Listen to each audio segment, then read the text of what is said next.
চরিলামে পারিবারিক কলহের জেরে স্বামী তার স্ত্রীকে লাঠি দিয়ে আঘাত করে গুরুতর আহত করে পালিয়ে যায়। পুলিশ অভিযুক্তকে ধরার চেষ্টা করছে।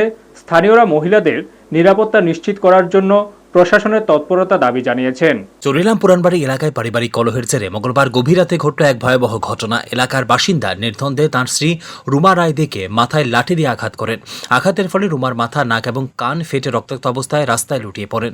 স্ত্রীর চিৎকারে আশেপাশের প্রতিবেশীরা দ্রুত ঘটনাস্থলে ছুটে আসেন, কিন্তু অভিযুক্ত স্বামী সেই সময় স্থান ত্যাগ করে পালিয়ে যান। স্থানীয়রা ঘটনাটি বিশালগড় অগ্নি নির্বাপক দপ্তরে জানালে কর্মীরা সঙ্গে সঙ্গে ঘটনাস্থলে পৌঁছে আহত মহিলাকে উদ্ধার করে বিশালগড় মহকুমা হাসপাতালে নিয়ে যান। মহিলার আঘাত গুরুতর হওয়ায় তাকে আগরতলা জিবিপি হাসপাতালে রেফার করা হয়। তবে আহত মহিলাকে হাসপাতালে নিয়ে যাওয়ার সময় তার সঙ্গে কেউ ছিলেন না। এদিকে চরিলাম মহিলা থানার পুলিশ অভিযুক্ত স্বামীকে আটক করার জন্য মাঠে নেমে তৎপরতা শুরু করেছে। স্থানীয় বাসিন্দারা এই ঘটনার জন্য উদ্বিগ্ন এবং মহিলাদের নিরাপত্তা নিশ্চিত করার জন্য প্রশাসনের তৎপরতা দাবি করেছেন।